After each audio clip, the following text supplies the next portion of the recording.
अगर आप दिल्ली के प्राचीन और ऐतिहासिक धरोहरों में दिलचस्पी रखते हैं तो दिल्ली के इस चर्चित और ऐतिहासिक लोहे के पुल के बारे में आपने भी कई कहानियां सुनी होंगी, और खासकर तब जब बरसात के मौसम में यमुना का जलस्तर बढ़ने लगता है।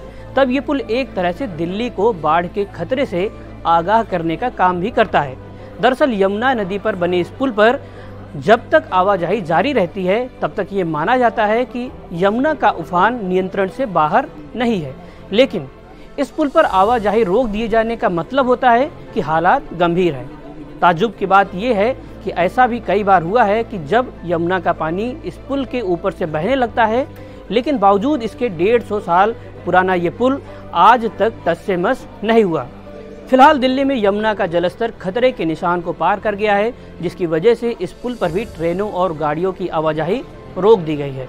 नायाब इंजीनियरिंग और दिल्ली की ऐतिहासिक धरोहरों में शुमार इस पुल को भारतीय रेलवे भारत की अमूल्य धरोहर मानता है।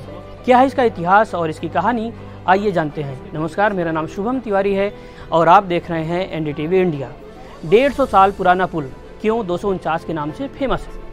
यमुना नदी पर बने करीब 150 साल पुराने इस पुल को पुल संख्या 249 के नाम से जाना जाता है। अंग्रेजों ने 1863 में इसे बनवाना शुरू किया था और इसका निर्माण कार्य साल 1866 में पूरा हुआ। इस पुल को बनाने में तकरीबन 3500 टन लोहे का इस्तेमाल किया गया है। यही वजह है कि ये पुल आज भी पूरी मजबूती के साथ खड़ा है। इसकी सबसे बड़ी खासियत ये है कि ये डबल डेकर है। इसके ऊपर से ट्रेनें गुजरती हैं और नीचे से सड़क यातायात का संचालन होता है।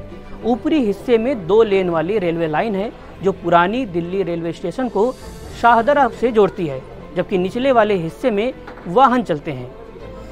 क्यों है खास दिल्ली का ये पुराना पुल?